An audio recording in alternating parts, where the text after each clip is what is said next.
José Godino, agriculteur dans le Maine-et-Loire avec mon frère en système polyculture. Nous cultivons du maïs, du blé, du sarrasin, du tournesol et du colza. La pulvérisation est un sujet qui est devenu important. Quelles sont vos attentes par rapport à cela?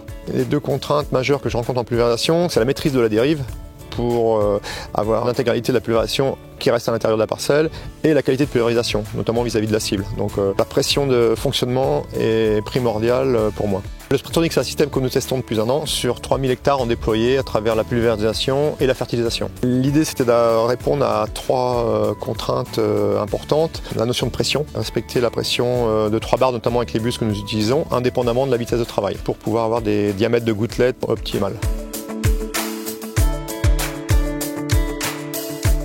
Vous vous êtes récemment équipé du Spretronic. Qu'est-ce qui vous a séduit dans cette solution? J'avais cette contrainte-là de qualité de pulvérisation, indépendamment de la vitesse de travail. J'envisageais aussi de faire de la modulation de dose, de faire du section contrôle buse-abuse. Il s'avère que le Spretronic, que m'a proposé Bertou, permet de faire tout ça, Avec une même technologie, ça ouvre les portes à toutes les problématiques qu'on va rencontrer en fait demain. Pour moi, c'est la technologie idéale par rapport à mon cahier des charges. Quand on a décidé de mettre une dose donnée à l'hectare, on est sûr de respecter indépendamment les différentes zones de la parcelle cette dose. Donc soit en phase de démarrage, accélération ou décélération, à haute vitesse ou à faible vitesse, en ayant une qualité de pulvérisation optimale. On garde notre calibre de gouttelettes souhaité. On n'a plus de compromis à faire entre la vitesse et la qualité de pulvérisation.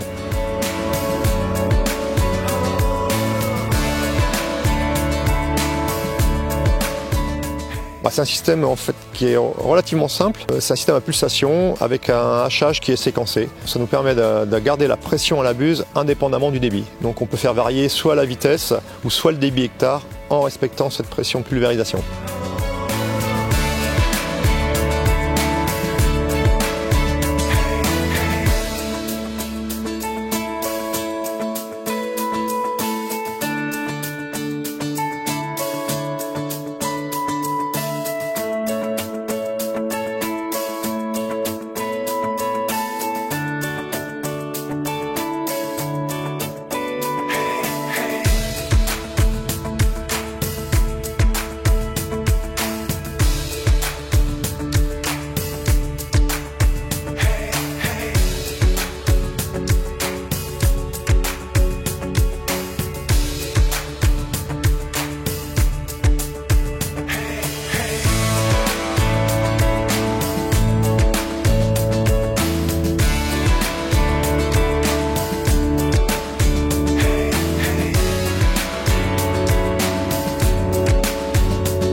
Il nous permet de réduire la dérive parce qu'en fait on fait fonctionner la buse dans sa plage de fonctionnement optimal. Avec une buse classique sans système, dès qu'on a une moindre variation de vitesse, forcément la pression varie pour respecter le débit hectare, mais c'est au détriment de la qualité de pulvérisation. On maîtrise la pulvérisation à l'intérieur de la parcelle, donc 100% du produit est appliqué sur sa cible, on n'a pas de problème de dérive, donc pas avec le voisinage, avec les parcelles voisines, et aujourd'hui c'est un élément à prendre en compte qui est quand même important.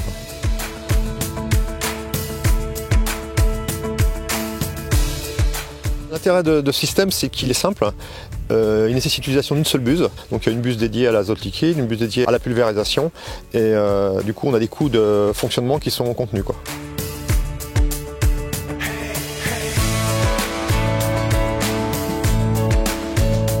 Berthoud a pris en compte en fait mes contraintes d'utilisation. Maintenant, on démarre une pulvérisation avec 2 critères, c'est-à-dire un volume hectare et une pression fixe. Et on obtient une plage de vitesse donnée en respectant ces 2 critères, quoi. Alors qu'avant, on n'avait qu'un seul critère de choix possible. Aujourd'hui, on a 2 critères de choix qui sont relativement importants et avec une plage de vitesse relativement large, qui est de l'ordre de plus de 10 km/h. Donc c'est assez appréciable. C'est un programme maintenant qui aboutit, qui marche bien et qu'on utilise régulièrement. Le Blue Road a très bien su répondre à mes souhaits. Je vous remercie beaucoup José pour votre témoignage. Merci.